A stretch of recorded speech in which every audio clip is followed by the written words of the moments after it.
Hello everyone, welcome back to Excel in Education channel. Friends, आप सभी लोग जानते हैं कि यहाँ पर इस चैनल पे आपकी तैयारी यूजीसी नेट की सेट के एग्ज़ाम की, जो कि दिसंबर 2023 में एग्ज़ाम होने वाले हैं, उनकी तैयारी हम यहाँ पे करते हैं, जिसमें कि पेपर 1 की और पेपर 2 एजुकेशन की तैयारी यहाँ पर होती है। ठीक है, तो टीचिंग की और रिसर्च एप्टीट्यूड की मैंने प्लेलिस्ट आपको बना के दे दी है।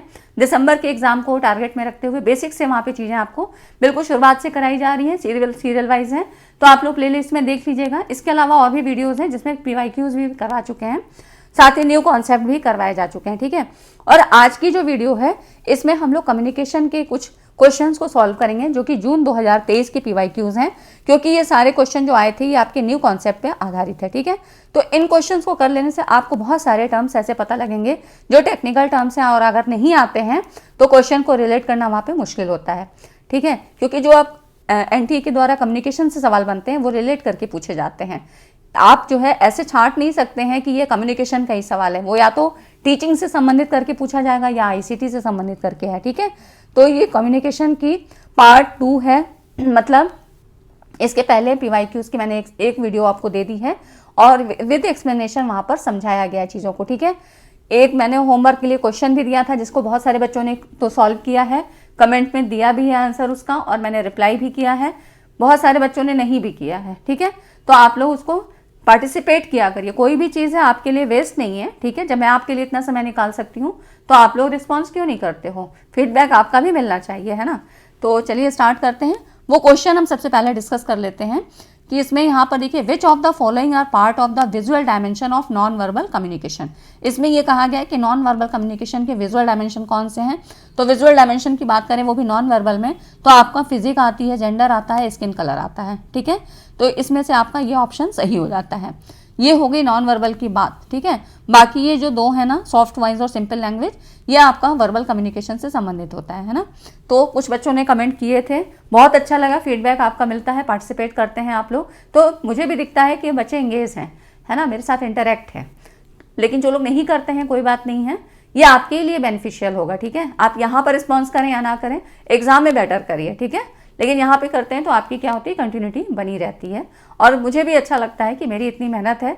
आपको कहीं पर भी ऐसे नहीं मिलेगा कि इतने एक्सप्लेनेशन के साथ चीज़ें आपको दी जाए, साथ में PDF भी दी जाए, और यहाँ कोई भी कॉस्ट नहीं है। बाकी सब जगह होगा कि हाँ एडमिशन ले लो, लेकिन मैंने कभी नहीं कहा कि एडमिशन लो। ठीक है, कोई भी नहीं, आपको जो चीज़ें मिल रही हैं फ्री ऑफ कॉस्ट है और यूट्यूब पे ही है। ठीक है, तो आप पढ़ाई करिए, चीज़ें मैं अवेलेबल आपको करा रही हूँ, जितनी हेल्प हो सकती है मैं आपको करके दूंगी। चलिए अब हम लोग देखते हैं कि जून में किस तरह से क्वेश्चन और पूछे गए हैं, तो इसी के आगे मैंने कंटिन्यू किया है। ठीक है, यहाँ पर देखिए, इसमें कह रहा है विच of the following are codes of reception in communication. संचार में कौन से अभिग्रहण के संकेतक हैं। रिसेप्शन की बात कह रहा है, मतलब जो रिसीविंग एंड पे है ना, जिसको हम क्या कहते हैं, सेंडर और रिसीवर। सेंडर की तरफ से क्या होती है, मैसेज की एनकोडिंग होती है, और रिसीवर की तरफ से क्या होती है, डीकोडिंग होती है। तो यही कह रहा है कि which of the following are codes of reception in, तो रिसीवर की तरफ से कौन कौन से ऐसे कोड्स हैं जो कि कम्युनिकेशन में हो सकते हैं। तो थोड़ा सा इनकोडिंग और डिकोडिंग के बारे में समझ लेते हैं कि ये जो एक मॉडल था संचार का, इनकोडिंग और डिकोडिंग मॉडल, 1973 में स्टुअर्ट हॉल के द्वारा विकसित किया गया था। ठीक है, इन्होंने अपनी स्टडी में टेलीविज़न जो है, स्टडी के जो है इसमें टेलीविज़न टॉपिक में, मतलब एनकोडिंग और डिकोडिंग के रूप में यहाँ पर वर्णित किया था। और एनकोडिंग और डिकोडिंग मतलब किसी संदेश को आसानी से समझने योग्य अनुवाद है। एनकोडिंग क्या हुई, जो कि मैसेज को सेंडर की तरफ से एनकोड किया जा रहा है। डिकोडिंग का मतलब है कि संदेश को जब डिकोड आप करते हो तो मतलब संदेश को सरल बनाने के तरीकों से उसका अर्थ निकालते हैं। एक सिंपल वे में क्या किया आपने, उसको डिकोड किया और उसका मीनिंग को समझने का प्रयास किया, डिकोड करना। ठीक है, ये डिकोडिंग होती है। अब डिकोडिंग में क्या होता है, वर्बल और नॉन वर्बल दोनों ही फॉर्म होते हैं। जैसे कि कोई व्यक्ति परेशान है या क्रोधित है, तो वो क्या होगा कि आपको मतलब उसके हाव भाव ऐसे दिखेंगे, फेशियल एक्सप्रेशन दिख जाएगा, या बहुत संक्षिप्त सा उत्तर देगा। तो ये सारी चीज़ें होती हैं जो कि आप डिकोड कर लेते हो कि ये व्यक्ति किसी न किसी परेशानी में उलझा हुआ है ना। तो यही हो जाती है डिकोडिंग, है ना। अब एनकोडिंग के प्रोसेस में क्या होता है, एनकोडिंग में मतलब कुछ ऐसे जो कि मौखिक होते हैं, कौन कौन से, जैसे कि शब्द हो गया, कोई सिंबल्स हो गए, पिक्चर हो गया। मैंने आपको बताया भी था कि एक चित्र से आप हजारों मतलब अपने शब्दों को कम कर सकते हैं। एक चित्र के माध्यम से आप अपना ऐसा मैसेज दे सकते हैं जो कि आप कहीं एक पैरा में भी लिख के नहीं दे सकते हैं, है ना। मतलब आपको पैरा लिखने में टाइम लगेगा और बहुत सोचना पड़ेगा, लेकिन चित्र के माध्यम से आप बहुत सारी चीज़ें अपनी समझा देते हैं। वीडियो, तो ये सब क्या है, नॉन वर्बल, मतलब जैसे कि आप कुछ फेशियल एक्सप्रेशन करो, बॉडी लैंग्वेज, हाथ के इशारे, तो ये सारी चीज़ें एनकोडिंग के प्रोसेस में यूज़ की जाती है एनकोडर की, ठीक है, एनकोडिंग में, एनकोडर की तरफ से, मतलब जो यहाँ पे सेंडर है उसकी तरफ से। और यहाँ पर मतलब एनकोडिंग का मतलब क्या हुआ, ये सारे टर्म्स मैं आपको क्यों बता रही हूँ, एक क्वेश्चन मैं करवा दूँ जल्दी से, लेकिन इसलिए कि कहीं ऐसे जो टर्म्स अगर आपको आए तो वो आपको पता रहे।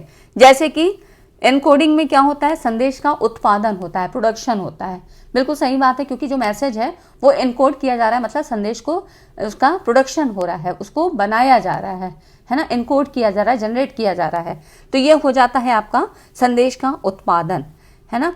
और डिकोड करने के लिए यहाँ पर इन्होंने बताया, हम स्टुअर्ट हॉल के ही बारे में बात कर रहे हैं, तो यहाँ पर आप इसकी व्याख्या भी देख सकते हैं कि स्टुअर्ट हॉल ने डिकोडिंग के लिए एक काल्पनिक विश्लेषण को यहाँ पे प्रस्तुत किया, ठीक है ना। एक हाइपोथेटिकल एनालिसिस में इन्होंने बताया कि सम पॉसिबल सिचुएशंस होती हैं, जो अपनी टेलीविजुअल मैसेज में मतलब जब स्टडी की थी तो इन्होंने बताया कि सम पॉसिबल डिकोडिंग सिचुएशंस होती हैं which are the possible and different ways to interpret a message, कि मतलब संदेश की व्याख्या करने के लिए कुछ अलग अलग तरीके हो सकते हैं।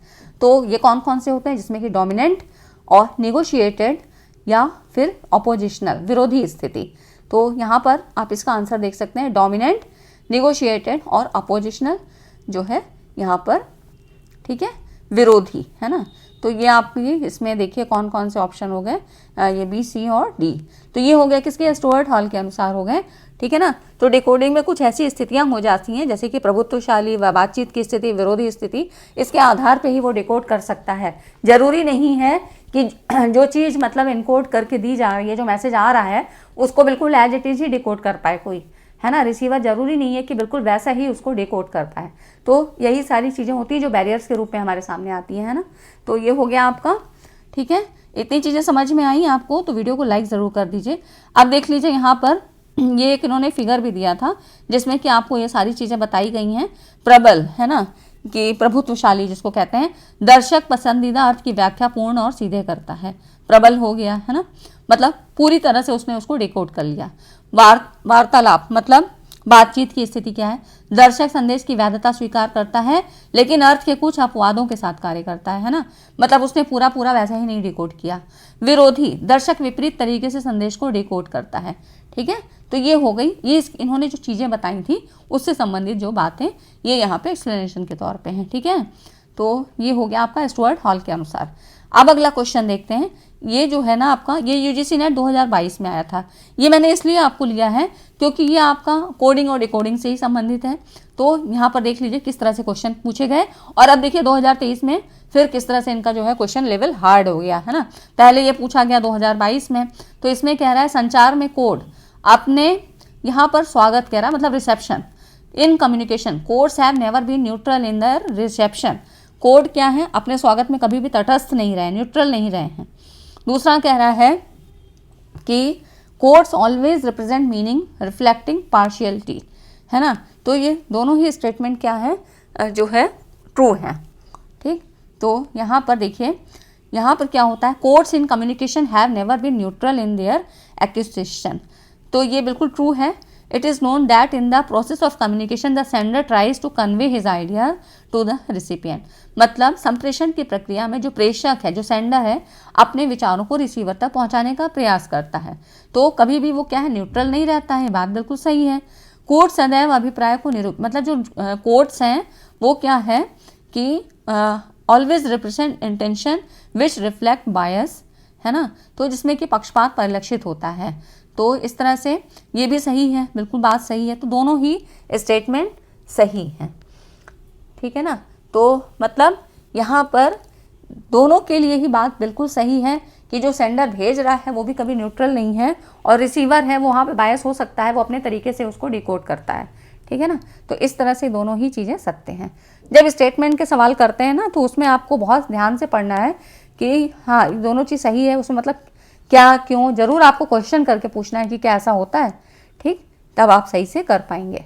अब अगला क्वेश्चन देखिए, कौन कौन सी जनसंचार की विशेषता है, निम्नलिखित में से कौन सी जनसंचार की विशेषता है। अब जनसंचार आपको पता ही है, कल भी मैंने आपको बताया था तो अभी देखिए जो मैं आपको ये PYQs करा रही हूँ, इसमें से आपको कुछ ऑब्जर्व करना है। जैसे कि हर दिन हम 10-15 क्वेश्चन कर रहे हैं, है ना, तो इसमें आपको ये डिकोड करना है। अब आपको भी डिकोड करना है कि सबसे ज़्यादा किस टॉपिक से सवाल बन रहे हैं।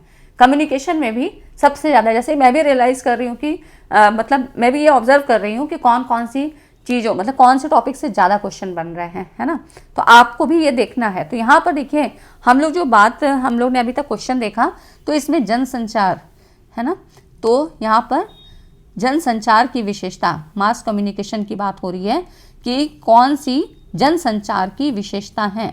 तो मास कम्युनिकेशन के बारे में पूछा जा रहा, और ज़्यादातर सवाल जो हैं आपके जनसंचार से, मास मीडिया से, मास कम्युनिकेशन से, इनसे ही बन रहे हैं, है ना। तो यहाँ पर आपका मास कम्युनिकेशन होना चाहिए। तो इसमें देखिए जनसंचार मतलब अभिप्राय क्या होता है, एक बड़े मिश्रित जनसमूह को एक साथ संदेश पहुंचाना। तो जनसंचार क्या हुआ, एक विशेष प्रकार का संचार जो कि यंत्र चालित है, ठीक है। यहाँ पर जो है टेक्नोलॉजी का आप यूज़ करते हैं और संदेश को क्या है ज़्यादा ब्रॉड करके दूर दूर तक भेज सकते हैं, कई लोगों को एक साथ भेज सकते हैं। तो इसका प्रभाव क्या है, असीमित और व्यापक है। और इसका जो सबसे ज़्यादा इंपॉर्टेंट मॉडल था वो कौन सा था, मैं रिलेटेड चीज़ें इसलिए बता देती हूँ ताकि जो अब क्वेश्चन बने ना तो उनमें आपको कहीं कन्फ्यूज़न ना हो। तो इसका जो सबसे ज़्यादा खास मॉडल था हैरोल्ड डॉसवेल का क्लासिक मॉडल। इसमें आपको उन्होंने उसमें बताया था कि कौन कहता है, क्या कहता है, किस माध्यम से, किसको, ये सारी चीज़ें उसमें पूछी गई, मतलब ये इन चीज़ों को मेंशन किया गया। तो ये मॉडल क्या है, कुछ सीमित दायरे में है।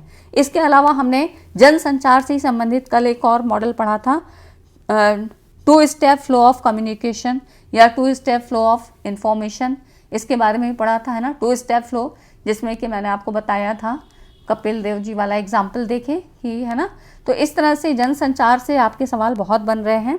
और इसमें देखिए जनसंचार की विशेषताओं के बारे में बात करें तो क्या होता है, एक, जैसे मैंने इतनी चीज़ें आपको बताई कि एक बड़े मिश्रित जनसमूह की बात होती है। तो यहाँ पर क्या हुआ, एक स्ट्रक्चर इंस्टीट्यूशनल सिस्टम, सही बात है, इसमें संरचित संस्थागत प्रणाली होती है। और फिर क्या है, कॉम्प्लेक्स प्रोसेस ऑफ रिप्रोडक्शन।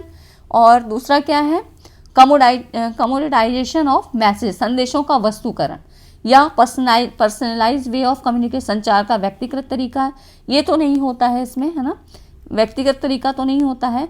या स्पेस टाइम कॉन्स्टेंट, मतलब दिक् काल, स्पेस टाइम की जो है बाध्यता होती है, तो नहीं, ऐसा नहीं होता है, क्योंकि हम मीडिया का या जो है टेक्नोलॉजी का यूज़ करके यहाँ पर बहुत सारे लोगों को एक साथ कम्युनिकेट कर सकते हैं, है ना, चीज़ों को। तो क्या हो जाता है यहाँ पर, कॉम्प्लेक्स प्रोसेस ऑफ रिप्रोडक्शन, पुनर्निर्मिति की जटिल प्रक्रिया है, और संदेशों का वस्तुकरण, ठीक है ना, ये चीज़ें इसमें होती हैं आपकी जनसंचार की विशेषता में, ठीक। तो ये आपका ये वाला ऑप्शन सही हो जाता है कि यहाँ पर क्या होता है कि विशेषताओं से ये संबंधित, मतलब यहाँ पर कहने का मतलब है, जैसे मैंने कल भी आपको बताया था कि जनसंचार, और आप लोग कमेंट करिएगा तो जनसंचार के बारे में हम पूरा टॉपिक ही एक जो है कवर कर लेंगे, क्योंकि एक एक क्वेश्चन में सारी चीज़ें नहीं बताई जा सकती हैं।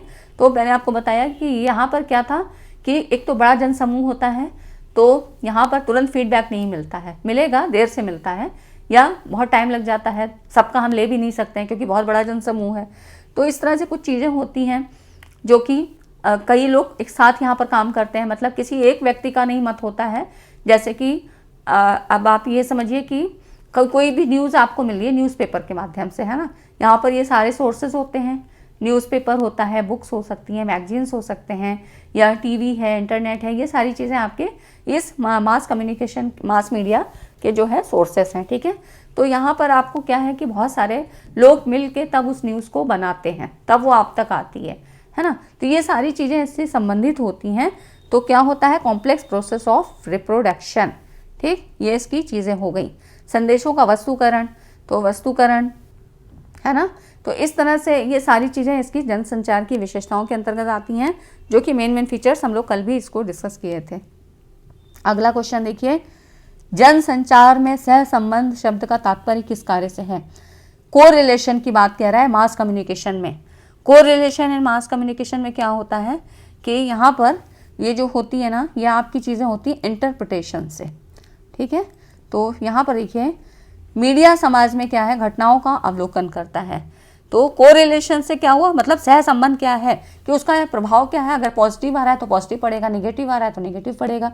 कोरिलेशन से मतलब यही होता है कि जो दो जो वेरिएबल्स होते हैं, 2 या 2 से अधिक, तो उनमें क्या है, बिल्कुल ये चीज़ें हमने रिसर्च में भी पढ़ी थी कि कोरिलेशन का मतलब क्या होता है, जिसमें आपको बताया था पॉजिटिव, नेगेटिव और जीरो कोरिलेशन के बारे में बात मैंने की थी, है ना। तो यहीं पे इसकी बात कह रहे हैं कि जो मीडिया होता है ना, ये समाज में हो रही घटनाओं का क्या है, ऑब्जर्वेशन करता है और विशिष्ट घटनाओं का चयन करता है। अब वो सारी न्यूज़ तो आपको नहीं दिखाता है ना टीवी पे, कुछ चीज़ें जो बहुत हाईलाइट होती हैं तो उनको वो उस तरह से प्रस्तुत या व्याख्या करता है जैसा वे चाहते हैं कि उनके दर्शक उन्हें समझें, कि वो अपनी भी आपको क्या है रखना चाह रहा है, आपके सामने प्रस्तुत करना चाह रहा है। तो सह संबंध फंक्शन का तात्पर्य है जनसंचार माध्यमों के माध्यम से प्रस्तुत समाचारों की व्याख्या से है ना, कि जो जैसी चीज़ वो देना चाह रहे हैं आप बिल्कुल वैसे ही ले रहे हो। तो मास मीडिया कुछ समाचारों को विशिष्ट तरीकों से तैयार करता है कि वो चाहते हैं कि जो पब्लिक है उन्हें देखे। वे समाचार कहानियों को कभी कभी इस तरह से व्याख्या करके दर्शकों के जीवन से जोड़ देते हैं या सहसंबंध करते हैं कि दर्शक उनके बारे में क्या इमोशनल फील करें। तो ये सारी चीज़ें ये किससे हो गई, को रिलेशन से संबंधित हो गई। कई बार क्या है, बहुत ज़्यादा जैसे कि कोई क्षेत्रीय घटना ऐसी होती है जहाँ पर क्या है नेगेटिव जो है दिखा देते हैं, मतलब बहुत सारी जो है वहाँ पे नेगेटिव चीज़ें दिखा देते हैं, तो वहाँ पे क्या है हिंसा मतलब भड़क उठती है ना, तो इस तरह से दंगे होने लगते हैं। ये सारी चीज़ें होती हैं, यही होता है को रिलेशन से, मतलब यही चीज़ है, ठीक है ना। तो आपका ये हो गया आपका जो है को रिलेशन से मतलब। अब सोचिए इस तरह से क्वेश्चन पूछे जा रहे हैं, अगर ये सारे टर्म्स नहीं पता होंगे तो फिर मुश्किल होगी, है ना। अब देखिए अगला क्वेश्चन है, डिजिटल वातावरण में the coming together of computing, telecommunication, मतलब कंप्यूटिंग, टेलीकम्युनिकेशन और मीडिया, ये 3 चीज़ें हैं, इनको एक साथ आने को तकनीकी रूप में क्या कहा जाता है। तो तकनीकी रूप में क्या कहा जाएगा, मतलब एक में ही कई तकनीकियों का संयोजन। तो इसमें क्या होगा, ये कन्वर्जेंस होता है। कन्वर्जेंस मतलब सब मिलती जुलती इसमें टेक्नोलॉजी होंगी, चीज़ें होंगी, इनका जो फंडामेंटल है, जो बेसिक कॉन्सेप्ट है वो सब मिलता जुलता होगा और एक साथ ही यूज़ किया जा रहा है। एक साथ आने को ही तकनीकी रूप में कन्वर्जेंस कहते हैं। ये शब्द भी आपको काफ़ी जगह पढ़ने में आ रहा है ना, इसके पहले भी हमने इस क्वेश्चन में किया था, मतलब एक ही डिवाइस में अधिक सुविधाएँ पेश करना, ठीक। तो ये हो जाता है आपका कन्वर्जेंस से संबंधित। अब देखिए बहुत अच्छा क्वेश्चन पूछा गया है, ये भी आपका जून में ही आपका पूछा गया था। Which of the following are the distinguishable features of Buddhist concept, बौद्ध कॉन्सेप्ट के बारे में पूछ रहा है कि कौन से संप्रेषण की बौद्ध अवधारणा की विशिष्ट विशेषताएं, मेन जो कैरेक्टरिस्टिक हैं उनके बारे में पूछ रहा है कि कौन कौन सी हैं। तो इसमें देखिए, तो क्या मतलब अब आपको ये कहेंगे कि बौद्ध का हमने संप्रेषण में तो कहीं पढ़ा ही नहीं है, तो यहाँ पर बौद्ध धर्म, बौद्ध दर्शन की बात हो रही है। ये तो थोड़ा थोड़ा सभी ने पढ़ा होगा, जनरल चीज़ें कि बौद्ध दर्शन में किस तरह से वहाँ पे शिक्षा व्यवस्था थी। तो आपको पता है कि उस समय की जो शिक्षा व्यवस्था थी व्यक्तिगत और सामूहिक दोनों तरह से होती थी, है ना। बौद्ध दर्शन में, बौद्ध धर्म में क्या था, मठों और विहारों में शिक्षा दी जाती थी। तो व्यक्तिगत में क्या था, जैसे कि स्वाध्याय, सेल्फ स्टडी, मनन, चिंतन, इस तरह से किया जाता था। साथ ही सामूहिक भी होती थी जो कि बड़े क्लासेस में होती थी, जैसे कि व्याख्यान, डिस्कशन, है ना, लेक्चर मेथड, डिस्कशन। तो ये सारी चीज़ें आपकी इसमें होती थी। तो लेक्चर मेथड में या डिस्कशन में तो दोनों पक्षों का होना ज़रूरी है, मतलब लर्नर भी वहाँ एक्टिव रहेगा और टीचर भी एक्टिव रहेगा, है ना, दोनों चीज़ें होंगी। तो यूनिडायरेक्शनल तो नहीं होगा, है ना, इसको हम काट देते हैं। उसके बाद देखिए फिर क्या चीज़ें थी आपकी, प्रोसेस ओरिएंटेड, कॉम्पिटिटिवनेस और क्रिएशन ऑफ मीनिंग या बिहेवियर सेंटर्ड। तो इसमें देखिए आपकी यहाँ पर जो है ना कॉम्पिटिटिवनेस यहाँ पर नहीं थी, प्रतिस्पर्धा नहीं थी, क्योंकि यहाँ पर प्रतिस्पर्धा किसी से भी नहीं थी। यहाँ पर जो था सभी को शिक्षा का अधिकार था, यहाँ तक कि जन शिक्षा और स्त्री शिक्षा के बारे में भी इसमें बात की गई थी। कोई कंपटीशन नहीं था, कोई प्रतिस्पर्धा नहीं थी। और धर्म के बारे में अगर बात करें तो जो यहाँ पर इसमें बौद्ध दर्शन में जो है धार्मिक और नैतिक शिक्षा पर बल दिया गया था, मतलब धार्मिक और नैतिक शिक्षा में विशेष बल दिया गया था। और पर साथ ही किसी भी धर्म की अवहेलना भी नहीं की गई थी। तो कोई प्रतिस्पर्धा नहीं थी। और प्रोसेस, तो यहाँ पर ये चीज़ें आप एलिमिनेट कर दीजिए, ए और सी ऑप्शन को, है ना। अब ए और सी जिसमें है उनको काट दीजिए, तो ये आपका हट जाएगा और आपका जो है ये भी सी भी है यहाँ पे, ये सारे आपके कट जाएंगे, ठीक है। बचता है आपका ये वाला ऑप्शन, ये राइट ऑप्शन है, ठीक है ना। तो ये वाले हट जाएंगे, है ना। तो अब देखिए यहाँ पर क्या था, थोड़ा सा इसके बारे में बात कर लेते हैं कि क्या था, कैसे चीज़ें थी। देखिए बौद्ध दर्शन में क्या था, प्रोसेस ओरिएंटेड कैसे थी, क्रिएशन ऑफ मीनिंग का मतलब क्या है, बिहेवियर सेंटर्ड कैसे, जैसे कि यहाँ पे मैंने आपको बताया कि शिक्षा से संबंधित की विधियाँ किस तरह से थी, तो यूनिडायरेक्शनल तो नहीं थी, यहाँ पे सबको बोलने का अधिकार था, लर्नर्स भी उसी तरह से पार्टिसिपेट करते थे। और बौद्ध दर्शन में जो छात्र का वर्तमान था उसके पूर्व जन्म के कर्म और जन्म से लेकर अब तक के संस्कार का परिणाम था। ठीक है, तो प्रोसेस ओरिएंटेड हो गई है ना, ये बात बिल्कुल सही है, तो ये बात एकदम सही हो गई। ठीक, ये राइट ऑप्शन है। फिर यहाँ पर धार्मिक नैतिक शिक्षा पर बल दिया गया, किसी भी धर्म की अवहेलना नहीं की गई, बिल्कुल सही बात है। और मतलब बिहेवियर सेंटर्ड, यहाँ पर बिहेवियर की भी बात की गई, क्योंकि यहाँ पर ही 4 आर्य सत्य अष्टांगिक मार्ग का अनुसरण करने की बात की गई है। 10 सिक्खापदानी, जिससे संबंधित क्वेश्चन आपका इसी में आया था, जून में ही आया है, तो इसमें 10 सिक्खापदानी की भी बात की गई थी, तो बिहेवियर सेंटर्ड है। क्रिएशन ऑफ मीनिंग है ना, तो ये सारी चीज़ें आपकी बौद्ध शिक्षा के कम्युनिकेशन की विशेषताएं हैं। ठीक है, तो ये सारी चीज़ें हो गई आपकी, जो कि आपको थोड़ा सा सोच विचार के यहाँ पर चीज़ों को बताना है, क्योंकि अब बिल्कुल ऐसे सीधे सीधे क्वेश्चन नहीं आ रहे। आप देख रहे हैं ना कि थोड़ा बहुत नॉलेज आपको फर्स्ट पेपर में ही सब एनटीए आपको पढ़ा देगा, तो ऐसे क्वेश्चन आपके बनाए जा रहे हैं। फिर देखिए यहाँ पर है, फिल्मों में क्लोजअप्स को क्या कहते हैं, तो इसको कहते हैं विजुअल पैराडाइम्स। ठीक है, फिल्मों में क्लोजअप्स को विजुअल पैराडाइम्स कहते हैं। 1 लाइनर क्वेश्चन है ये सब। तो आगे देखिए यहाँ पर है 2 स्टेटमेंट दिए हुए हैं, जिसमें कह रहा है कम्युनिकेशन, कम्युनिटी और कम्युनियन शब्द व्युत्पत्ति के आधार पर एक दूसरे से जुड़े हैं। तो कम्युनिकेशन ठीक है, कम्युनिटी और कम्युनियन ये जो है एक दूसरे से जुड़े हुए हैं। पहला स्टेटमेंट बिल्कुल सही है। दूसरा कह रहा है जैसे जैसे मानव समाज का विकास हुआ संप्रेषण की अधिकाधिक सरल प्रणालियां सामने आई। तो ये बिल्कुल गलत बात है, क्योंकि सरल प्रणालियां नहीं है बल्कि कॉम्प्लेक्स होता चला गया है ना। तो ये पहला सही है और दूसरा जो है आपका ये सेकंड रॉन्ग है। ठीक है, तो यहाँ पर first is true but second is false, है ना, ये हो गया आपका। उसके बाद देखते हैं अगला क्वेश्चन। और अभी तक आप लोगों ने वीडियो को लाइक नहीं किया तो वीडियो को लाइक ज़रूर कर दीजिए। मीडिया लिटरेसी, एक टर्म आपका ये भी आया है, media literacy is considered. Media literacy क्या होती है, तो अब ये समझना है कि आपको मीडिया लिटरेसी होती क्या है, किस तरह से इसको कंसीडर किया गया है। तो इसको हम कंसीडर करते हैं एज ए कंटिन्यूअस प्रोसेस। ठीक, तो कंटिन्यूअस प्रोसेस के रूप में करते हैं। इसके थोड़े टर्म्स को हम यहाँ चर्चा कर लेते हैं कि what is media literacy. Media साक्षरता का अर्थ होता है व्यक्ति की मीडिया के प्रति संवेदनशीलता और उसके साथ सक्रिय रहने की, मतलब सक्रिय रहने की और मीडिया साक्षरता एक ऐसी क्षमता है जिससे व्यक्ति को समाचार, जानकारी और अन्य मीडिया से आती सेवाओं को समझने की, जानने की योग्यता होती है। ठीक है, ये इंग्लिश में आप इधर देख सकते हैं, है ना। मतलब क्या हुआ, ये सारी बातों का मतलब क्या हुआ कि जैसे कि वही चीज़ें जो आपको बताई गई कि जब आपको न्यूज़ आती है, टीवी पे कोई न्यूज़ आ रही है, तो वहाँ पर आपको ये पता होना चाहिए कि बहुत सारी तो भ्रामक खबरें होती हैं, कुछ चीज़ें ऑथेंटिक होती हैं, कुछ खाली क्या होती हैं, जो है भ्रम पैदा करने वाली होती है, उनमें सच्चाई नहीं होती है। बस वो अलग अलग न्यूज़ चैनल अपने हिसाब से बना के, जैसे ये कहा गया ना पिछले क्वेश्चन में हमने पढ़ा कि जैसा वो चाह रही, जैसा मीडिया चाह रही है वैसा अपनी पब्लिक के सामने दे रही है ना। तो यही चीज़ है कि मीडिया लिटरेसी, मतलब ये चीज़ आपको पता होनी चाहिए। मीडिया लिटरेसी का मतलब यही है कि ये कंटिन्यूस प्रोसेस है, आपको समझना है, जो पब्लिक है उसको समझना है कि कौन सी चीज़ें मुझे सुननी है, देखनी है या कौन सी नहीं देखनी है, मेरे अकॉर्डिंग क्या चीज़ सही है, या इस चैनल पे कौन सी चीज़ें दे रहा है ना। तो यही हो जाती है कि समझने की, समझाने की योग्यता होती है मीडिया लिटरेसी के द्वारा, कि मीडिया के प्रति हर चीज़ नहीं आपको देखना है, हर चीज़ को इमोशन में डूब के, ऐसा नहीं कि हम सब चीज़ को देख रहे हैं और समझ रहे हैं और उनके प्रति भावुक हुए चले जा रहे हैं। ठीक है, तो मीडिया साक्षरता आवश्यक होती है क्योंकि मीडिया एक अत्यंत महत्वपूर्ण स्रोत होता है जो कि समाज की समस्याएं, विवादों, नीतियों और क्रियाकलापों को बताने और व्याख्यान करने के लिए उपयोग किया जाता है ना। सारी चीज़ें हमको क्या है, अधिकतर सब इसी से, मीडिया से ही पता लगती हैं। टीवी सोर्स हो सकता है और टेलीविज़न है, रेडियो है, यहाँ से आपको चीज़ें पता होती हैं। इसलिए मीडिया साक्षरता के बिना लोग समाचारों और अन्य मीडिया से आती सेवाओं के साथ मुद्दों को समझने में भी असमर्थ होते हैं और इसका परिणाम क्या होता है, नुकसानदायक हो सकता है। कई बार ऐसी हिंसात्मक घटनाओं को देखकर लोग वहाँ पे क्या होते हैं, बहुत ज़्यादा एग्रेसिव हो जाते हैं और वो कुछ ऐसे कदम उठा लेते हैं, तो फिर इसके परिणाम क्या होंगे, हार्मफुल होंगे। यही चीज़ कही जा रही है कि इसीलिए मीडिया लिटरेसी ज़रूरी होती है।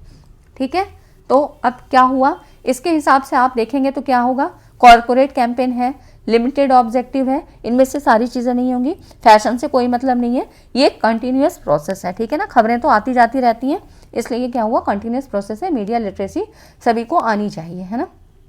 तो ये मतलब हो गया, ठीक है। तो अब आप यहाँ पे देख सकते हैं कि अगर मीडिया लिटरेसी नहीं होगा तो क्या होगा, इस तरह से नुकसान वाली चीज़ें होती रहेंगी, है ना। वातावरण कैसा होगा, हार्मफुल होता चला जाएगा।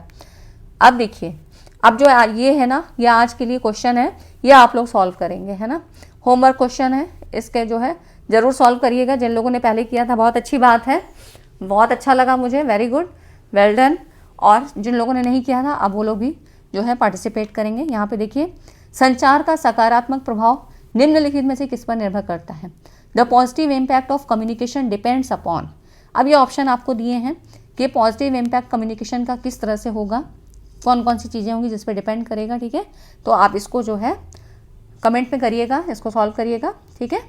आगे हम इसी तरह से इस सीरीज़ को पूरा करेंगे, जिससे कि कम्युनिकेशन मुझे लगता है कि आप ऐसे नहीं कवर कर पाएंगे। जब क्वेश्चन आप कर लेंगे ना तो बहुत सारे फैक्ट्स आपको पता लग जाएंगे, बहुत सारे कॉन्सेप्ट क्लियर हो जाएंगे। तो इस सीरीज़ को हम कंटिन्यू करेंगे। आप लोग कमेंट में बताइए कि ये अच्छा लगा, कैसा लगा, ख़राब लग रहा है, जो भी लग रहा है आप बताइए और इस क्वेश्चन का जवाब भी दीजिएगा, ठीक है फ्रेंड्स। मिलते हैं अगली वीडियो में और इसी तरह के कुछ इंपॉर्टेंट कॉन्सेप्ट्स के साथ, ठीक है। चैनल पर बने रहिए। Thanks for watching.